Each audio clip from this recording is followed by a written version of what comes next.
नमो भगवते वासुदेवाय। नमस्कार दोस्तों, जय श्री कृष्ण, राधे राधे। आज मैं आपके लिए लेकर आई हूँ उत्पन्ना एकादशी की व्रत की कहानी। तो चलिए शुरू करते हैं। उत्पन्ना एकादशी का महत्व स्वयं भगवान कृष्ण ने धर्मराज युधिष्ठिर को बताया था। यह एकादशी सभी एकादशियों की व्रत का आरंभ मानी जाती है। उत्पन्ना एकादशी की पौराणिक कथा कुछ इस प्रकार है। सतयुग की बात है। मूर नामक एक अत्यंत बलशाली और क्रूर दैत्य था। उसने अपनी शक्ति के बल पर देवताओं के राजा इंद्र को भी पराजित कर दिया था। स्वर्ग पर अपना अधिकार जमा लिया।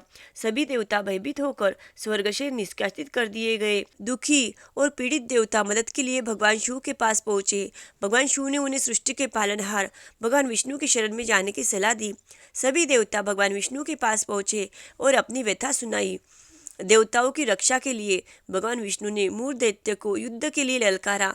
दोनों के बीच बहुत भयंकर युद्ध हुआ जो 10,000 वर्षों तक चला। मूर दैत्यों को कोई भी अस्त्र शस्त्र हानि नहीं पहुंचा पा रही थी। युद्ध करते करते जब भगवान विष्णु बहुत थक गए तो वे विश्राम करने के लिए हिमालय के समीप बद्रिकाश्रम में स्थित हेमवती नामक एक 12 योजन लंबी गुफा में चले गए और योग निद्रा में लीन हो गए। भगवान विष्णु का पीछा करते हुए मूर दैत्य भी गुफा के अंदर आ गया। उसने भगवान को योग निद्रा में सोया हुआ देखा और उन्हें मारने के लिए अपना अस्त्र उठाया। तभी भगवान विष्णु के शरीर के तेज से एक अत्यंत तेजस्वी, कांतिमय और अस्त्र शस्त्रों से सुसज्जित दिव्य कन्या प्रकट हुई। दिव्य कन्या ने मूर दैत्य को ललकारा और दोनों में भयंकर युद्ध हुआ। कन्या ने अपनी अपार शक्ति से मूर दैत्य का वध कर दिया, उसका सिर धड़ से अलग कर दिया। जब भगवान विष्णु अपनी योग निद्रा से जागे तो उन्होंने मूर दैत्य को मरा हुआ पाया। भगवान ने उस कन्या से पूछा कि यह दैत्य कैसे मरा।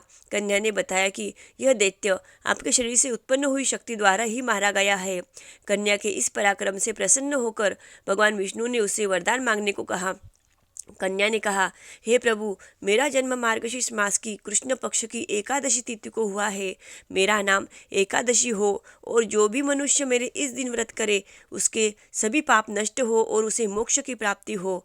भगवान विष्णु ने कन्या को वरदान देते हुए कहा कि हे कल्याणी, आपके इस कार्य से तीनों लोग आनंदित हुए हैं। चूँकि आपका जन्म मेरे शरीर से एकादशी के दिन हुआ है, इसीलिए आप उत्पन्ना एकादशी के नाम से विख्यात होगी और आपके भक्त वही होंगे जो मेरे भक्त होंगे। आपके इस व्रत को करने वाले भक्तों को सभी तीर्थों का फल प्राप्त होगा। यह कथा इस बात का प्रतीक है कि प्रत्येक मनुष्य के अंदर एक दिव्य शक्ति निहित है जो उसके अंदर के अहंकार, काम, क्रोध का नाश कर सकती है। उत्पन्ना एकादशी का व्रत इसी आंतरिक शक्ति को जागृत करने और सभी पापों से मुक्ति पाने के लिए किया जाता है। ये थी उत्पन्ना एकादशी की पौराणिक कथा। कथा अच्छी लगे हो तो चैनल को लाइक, शेयर और सब्सक्राइब करना ना भूलें। धन्यवाद। राधे राधे।